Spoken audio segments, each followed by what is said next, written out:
Aries, it's March 2019. Dadhichi here from astrology.com.au with your horoscope. I wanted to deviate a little this month. Just grab my notes here. I want to deviate and, as you saw from the introduction to the month, karma is an important theme. In fact, everything that's happening is always karma, and the important karmic point is here in your horoscope. And as you can see, in reverse motion, what we call retrograde motion, this north node, or what we call Rahu in Vedic astrology, has just entered into this fourth house of your horoscope. And the fourth house has a lot to do with your genetic background, your family, your home, your real estate, and most importantly, your peace of mind. That's the big one. Because as I said in the introductory video, people win lotteries, they get great jobs, they become famous, and for the most part, they're rarely ever happy. So here we see this planet, and it's not really a planet. It's actually a shadowy vortex of energy, what we call the moon's ascending node.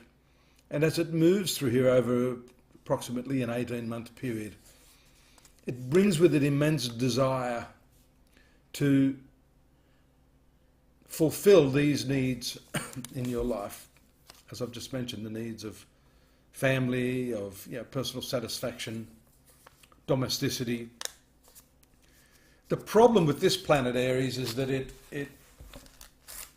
creates the desire, but I call this point the Indian giver.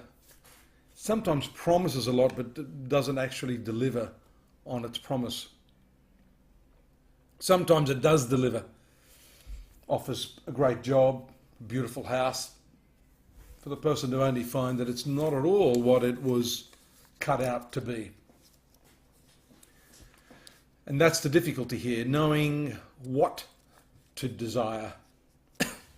Here we see at the upper part of the horoscope, the large cluster of planets here, the Moon and Saturn. That's pretty much going to happen every month. The moon is moving fairly quickly. We'll look at the lunations in a moment, which are more powerful. But the significant transit on the first of the month itself is indeed this transit of Venus, and then quickly after that the moon on the 4th into your 11th house,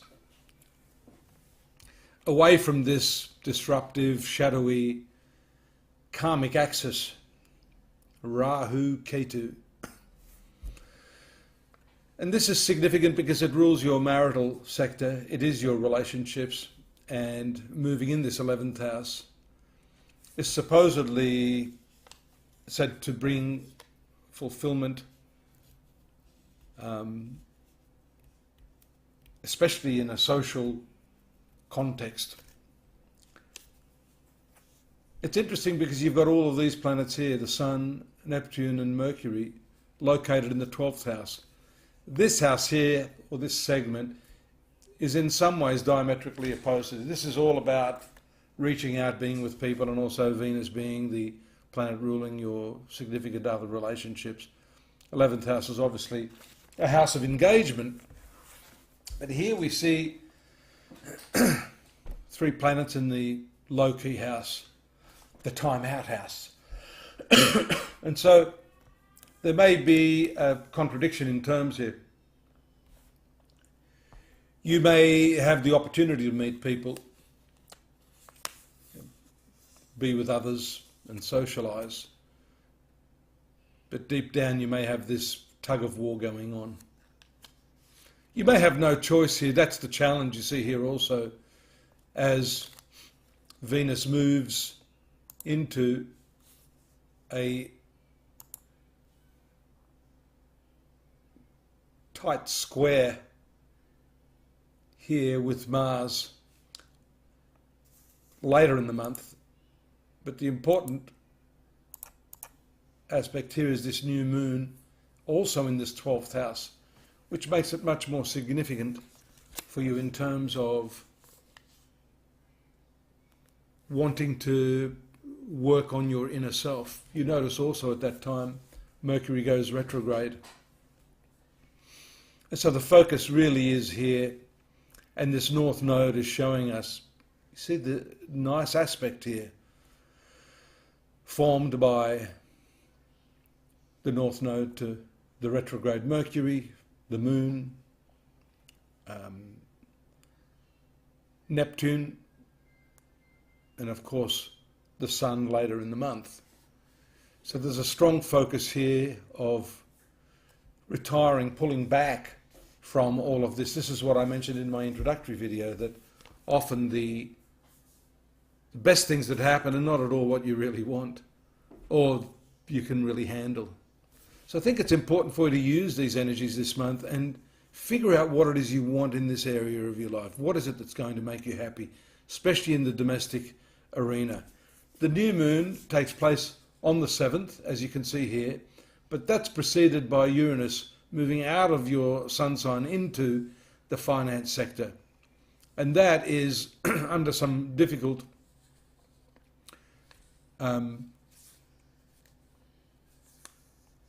challenges here to these planets in your career sector. This is the finance sector. So at least in this early part of the month, you're going to have a few problems with your work and the fact that you need to, be on your own terms, in your own space. The moon will pass this North Node point, which I've been focusing on the 17th. So that's going to bring to a head a lot of these issues associated with your karma. A lot of your karma over the next year or so is going to be focused here. You can work on all this other stuff here, but this is where we're going to be focused for some time. The other important lunation here, of course, is the full moon taking place in the 7th house of relationships. So it seems like everything to do with your home life is more to the point, and that could be because over the last year or so you've had this obstructive Saturn, Pluto in the 10th house. Maybe you're relying on this fall back into the family area, into the relationships, working on that, working on yourself under this retrograde Mercury, and I think that's a good thing for you. So Mercury continues in its retrogression up until 29th of March. This is towards the very end. Just before that, you saw the Sun here on the 19th moving into your Sun sign, and this is an exceptionally good transit around the 19th, 20th. The Sun is most powerful in the sign of Aries, so it endows you with a lot of strength, a lot of power. This could be the transit you need to shift you out of this 12th house, 4th house stuff that we're seeing. And that will happen while Venus is still transiting through your social sector. On the 23rd, you see a very nice aspect from the moon here in the 7th house. Far more engaging combination for you. Finally, on the 26th, we see Venus moving into this 12th house again. You can't escape that this month. So it seems like just as the Sun leaves, Venus also moves back into this position to give you a deeper insight into, the spiritual components of your life. It's also to do with this 7th house of marriage, and having this planet in the 12th house may indicate health problems or a need to serve that significant other in your life. In any case, the 12th house has a lot to do with selfless activity and a need to, forget about what's in it for you, which is what this North Node is about. That's the challenge. This is what the desire and the karma cause you to want to achieve, but at the end of the day, it's about shedding. It's about what you give that makes you happy, and not what you get. Take a look at astrology.com.au. I've written a lot more on this today. I've given you a bit more insight in textual form. Don't forget to subscribe here. And of course, we've got a whole lot of psychics there, including myself, who are more than happy to engage with you if you want to learn about your horoscope and how these transits affect you specifically for the exact